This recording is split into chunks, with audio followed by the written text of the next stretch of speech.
Which organelle is known as the power of the cell? Ribosome, mitochondria, गाल्जी apparatus, lysosome. आप सभी को पता है कि इसका जो सही आंसर है वो है माइटोकॉन्ड्रिया। अगर हम माइटोकॉन्ड्रिया के बारे में बात करें तो माइटोकॉन्ड्रिया बेसिकली एनर्जी प्रोड्यूस करता है किस फॉर्म में? एटीपी के फॉर्म में। एटीपी के फॉर्म में कैसे करता है? With the help of cellular respiration. Cellular respiration के माध्यम से ये एटीपी के फॉर्म में एनर्जी प्रोड्यूस करता है। आपको बता दूं कि माइटोकॉन्ड्रिया जो होता है वो डबल मेम्ब्रेन स्ट्रक्चर होता है, यानी जो इसके ऊपर मेम्ब्रेन होती है ना वो डबल होती है, झिल्ली डबल मेम्ब्रेन होती है। और तीसरी चीज, माइटोकॉन्ड्रिया प्लांट और एनिमल दोनों में मौजूद होता है। What is the basic unit of life? Atom, cell, tissue, organ. I hope आप सभी को ये पता होगा। इसका जो सही आंसर है वो है cell. Basically cell are two types, prokaryotic and eukaryotic. If we talk about the prokaryotic, that means they have a no true nucleus. No true nucleus. And the example of the prokaryotic cell is bacteria. And as you know that very well, if we talk about the eukaryotic cell, they have a true nucleus. यानी यहाँ पर जो है वो सही का पूर्ण केंद्रक पाया जाता है। And the example of the eukaryotic, plant and animal. So next question, which of the following is not a part of the female reproductive system? जो महिला का रिप्रोडक्टिव सिस्टम होता है इनमें से कौन सा उसका भाग नहीं है? क्या ओवरी नहीं है, फेलोपियन ट्यूब नहीं है, यूट्रस नहीं है, या वासा डिफरेंसेस नहीं है? तो आप सभी को इसका आंसर पता होगा। I hope the true answer is option D, Vasa differences. Basically जो वासा डिफरेंसेस होता है ना, ये मेल रिप्रोडक्टिव ऑर्गन का पार्ट होता है और इसका जो मेन काम होता है वो ट्रांसपोर्ट करना होता है। क्या करना होता है? ट्रांसपोर्ट। अब प्रश्न है किस चीज का? ये ट्रांसपोर्ट करता है स्पर्म का, यानी शुक्राणु का। अच्छा, ये लाता कहाँ से? ये लाता है इपीडाइडमिस से। इपीडाइडमिस। चलिए मैं पूरा इसका पाथ समझा देता हूँ कि इसका पाथ कैसे स्पर्म प्रोड्यूस होकर निकलता है।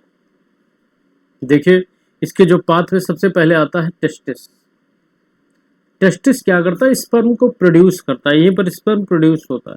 उसके बाद बारी आती है इपीडिडिमिस की। इसमें क्या होता है? स्पर्म प्रोड्यूस तो हो गया बट इपीडिडिमिस में स्पर्म मैच्योर होता है। उसके बाद बारी आती है वासा डिफरेंसेस की, वास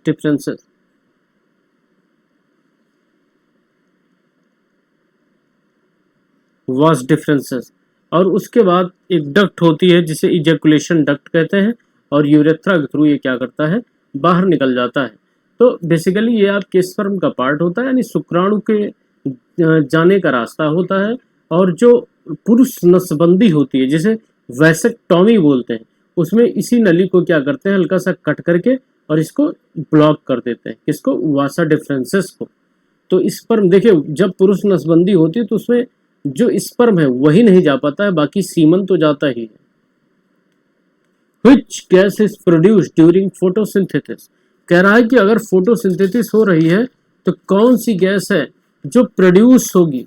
तो आप सभी को पता है कि अगर फोटोसिंथेसिस होती है तो फोटोसिंथेसिस के दरमियान ऑक्सीजन और जल ही निकलता है। तो इसका जो सही आंसर हो जाएगा वो ऑप्शन ए हो जाएगा। What is the function of red blood cells? जो लाल रुधिर कणिकाएं होती है उनका काम क्या होता है? आप सभी को पता है कि जो हमारी बॉडी में ब्लड होता है, रक्त होता है, खून होता है, रुधिर होता है, उसमें दो चीजें होती हैं। एक तो होता है प्लाज्मा और इधर होता है ब्लड कार्पस्कल। 50 से 55% और 40 से 45% ये होता है टोटल। ठीक, इसमें होता है 6 से 7% प्रोटीन, 90 से 92% जल, प्रोथाम्बिन, फाइब्रिनोजन और हिपैरिन। ये सभी चीजें हमारे प्लेटलेट्स प्लाज्मा में पाई जाती है, माफ करिएगा। और जो ब्लड कार्पस्कल्स होता है इसमें 3 चीजें होती हैं मुख्यतः। कौन कौन सी? आरबीसी, डब्ल्यूबीसी और तीसरा है प्लेटलेट्स। सो आरबीसी कंटेन करता है हीमोग्लोबिन को, जो ट्रांसपोर्ट करता है क्या, ऑक्सीजन को। डब्ल्यूबीसी को श्वेत रुधिर कणिकाएं बोलते हैं और ये हमें इन्फेक्शन और एलर्जी से बचाता है। और जो प्लेटलेट्स होता है ब्लड की क्लॉटिंग करता है। तो आरबीसी ट्रांसपोर्ट करता है, तो ट्रांसपोर्ट करता है ऑक्सीजन को। रियल में आरबीसी में हीमोग्लोबिन होता है और वो ट्रांसपोर्ट करता है। Which vitamin is produced in the human skin in the presence of the sunlight? कह रहा है कि सूर्य के प्रेजेंस में कौन सा विटामिन प्रोड्यूस होता है। तो ये जो है भैया ना सनलाइट में, ये है विटामिन डी। ये इसेंशियल होता है, विटामिन डी इसेंशियल आवश्यक होता है किन किन चीज़ों के लिए, वोन्स के लिए यानी हड्डियों के लिए, और जो है टीथ के लिए, हड्डी और दांत के लिए जरूरी विटामिन कहा जाता है। इसका जो सोर्स होता है वो सनलाइट होता है। अगला क्वेश्चन है, which part of the brain controls voluntary action? As you know that very well, the actions are basically two types, voluntary and involuntary. जो एक्शंस होते हैं, क्रियाएं होती हैं, वो दो तरह की होती हैं, ऐच्छिक और अनैच्छिक क्रियाएं। ऐच्छिक क्रियाएं उन क्रियाओं को कहते हैं, वॉलंटरी एक्शन उनको कहते हैं जो हमारी इच्छा के अनुसार होती हैं, जैसे चलना, बोलना, पढ़ना। तो ये हम चाह रहे हैं तो कर रहे हैं वॉलंटरी। इनवॉलंटरी जो खुद हो रहा है, आप चाहे ना चाहे, जैसे दिल का धड़कना हो गया है ना, तो ये सब क्या है, इनवॉलंटरी एक्शन है। तो कह रहा है हमारी बॉडी का कौन सा पार्ट है जो इनवॉलंटरी एक्शन के लिए जिम्मेदार है। तो हमारी बॉडी का सेरेब्रम, सेरेबेलम, मेडुला या पोन्स। तो आप सभी को पता है कि इसका जो सही आंसर है ऑप्शन ए है, सेरेब्रम। आपको बता दूं जो सेरेब्रम होता है ना, ये लार्जेस्ट पार्ट होता है, इंपॉर्टेंट है, लार्जेस्ट पार्ट और मोस्ट डेवलप पार्ट भी होता है आपके ब्रेन का। Largest and most developed part cerebrum, voluntary action control करना सेरेब्रम।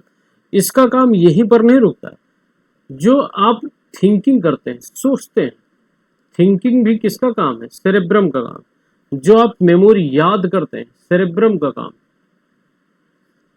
जो आप इमोशंस प्यार, दुख, घृणा आदि चीजें जो होती है ना, वो भी बेसिकली सेरेब्रम के द्वारा ही होती है। What is the chemical name of table salt? Table salt का केमिकल नेम क्या है? आप सभी को पता है इसका आंसर, ये बहुत इजी है और इसका आंसर है NaCl, sorry option A NaCl।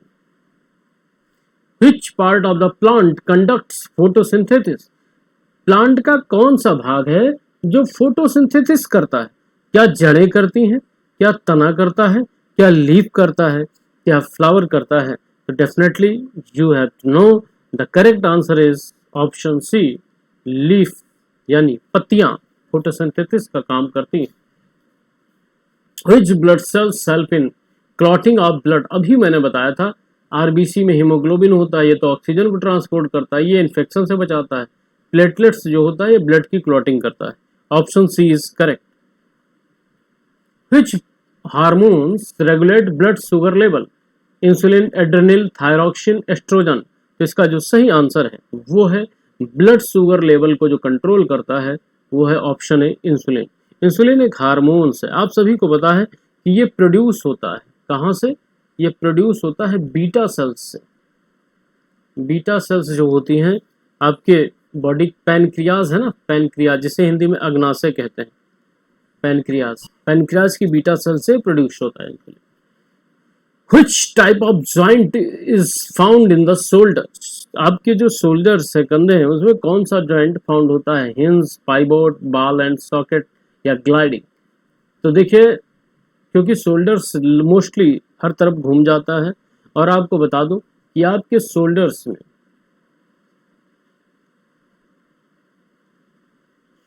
में और हिप जॉइंट में, इन दो जगह आपको बॉल एंड सॉकेट ही मिलेगा। Option C, ball and socket joint. क्यों? क्योंकि ये लगभग हर डायरेक्शन में मूवमेंट कर लेते हैं। What is the largest organ in the human body? Human body का जो लार्जेस्ट ऑर्गन है क्या है? लीवर है, हार्ट है, स्किन है, ब्रेन। देखिए, इसका जो सही आंसर होगा वो होगा स्किन। आप सभी को पता है कि जो स्किन होता है, स्किन भी एक तरह का ऑर्गन है और ये हमारे पूरे बॉडी में सबसे ज़्यादा है, तो इसीलिए हम इसको कहेंगे largest organ in human body. Which blood group is known as universal donor? किस ब्लड ग्रुप को हम यूनिवर्सल डोनर के नाम से जानते हैं? डोनर मतलब जो दान देता है, तो ये है ABO। तो आपका जो सही उत्तर है वो ब्लड ग्रुप O है। ये O ब्लड ग्रुप सभी को खून दे सकता है, यूनिवर्सल डोनर, और AB रिसीवर है, ये सभी से खून ले सकता है ना। What is the normal pH level of blood? आपके ब्लड का जो पीएच लेवल होता है, नॉर्मल पीएच लेवल, वो कितना होता है? तो देखिए, जो ब्लड का नॉर्मल पीएच लेवल होता है वो 7.4 होता है। What is the structural and functional unit of kidney? Nephron, alveoli, axon, neuron. तो इसका जो स्ट्रक्चरल एंड फंक्शनल यूनिट होता है किडनी का, वो होता है आपका नेफ्रॉन। न्यूरॉन होता है ब्रेन का। नेफ्रॉन न्यूरॉन में कंफ्यूजन नहीं होना चाहिए। Which enzyme is present in saliva? आपके लार में कौन सा एंजाइम होता है? Pepsin, amylase, trypsin, lipase. तो आप सभी को पता है कि जो लाइपेज है, जैसे वो फैट को पचाता है, पेप्सिन प्रोटीन को, है ना, ट्रिप्सिन आंतों में होता है प्रोटीन, तो बचा कौन सा? एमाइलेज, ये लार में होता है। स्टार्च को जो होता है, स्टार्च को पचाता है। Which part of the cell contains genetic material? आपकी बॉडी के जो सेल होती है, आपकी बॉडी में जो सेल हैं या सेल्स हैं, उसका कौन सा भाग जेनेटिक मटेरियल को कंटेन करता है, रखता है? तो cytoplasm, ribosome, nucleus, cell wall. इसका जो सही उत्तर है वो है भैया न्यूक्लियस या केंद्रक। देखिए, ये कोई इंसान है, इसकी ये सेल है, मान लो हैंड है, तो हैंड में भी ऑब्वियस सी बात है सेल के अंदर आप सभी को पता है न्यूक्लियस होता है। न्यूक्लियस में होता है क्रोमोसोम। क्या होता है? क्रोमोसोम। और इसी क्रोमोसोम को अगर हम बाहर कर लें तो क्रोमोसोम पर होते हैं डीएनए, जो हिस्टोन प्रोटीन से जुड़े होते हैं। ये सारे जितने भी डीएनए हैं ना, ये आपस में हिस्टोन प्रोटीन से जुड़े हैं, और इन्हीं के ऊपर क्या होते हैं? जीन होते हैं इन्हीं डीएनए के ऊपर। तो आप कह सकते हैं कि जो हमारा जेनेटिक मटेरियल होता है, बेसिकली वो सेल के बाद न्यूक्लियस के बाद क्रोमोसोम,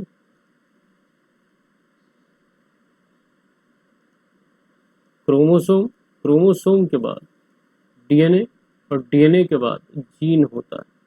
यह है पूरा सिनेरियो। और आपको बता दूं, जो डीएनए होता है हमारी बॉडी में, वो डबल हेलिक्स होता है, ये आपको पता होना चाहिए। डबल हेलिक्स, सिंगल हेलिक्स से जो डीएनए होता है वो वायरसेस में होता है। Which plant hormones is responsible for elongation? Elongation के लिए कौन सा प्लांट हार्मोन जिम्मेदार है? साइटोकाइनिन, ऑक्सिन, जिब्रेलिन या एब्सिसिक एसिड। तो आप सभी को पता है कि जो इलॉन्गेशन होता है ना प्लांट में, वो होता है ऑप्शन बी, ऑक्सिन के कारण। Which disease is caused by deficiency of insulin? Insulin की कमी से कौन सी बीमारी हो जाएगी? सबको पता है कि एनीमिया होता है। नहीं है तो भाई रक्त की कमी है। ग्वाइटर, घेंघा, रिकेट्स, हाँ। तो इसमें जो सही आंसर है वो है आपका डायबिटीज।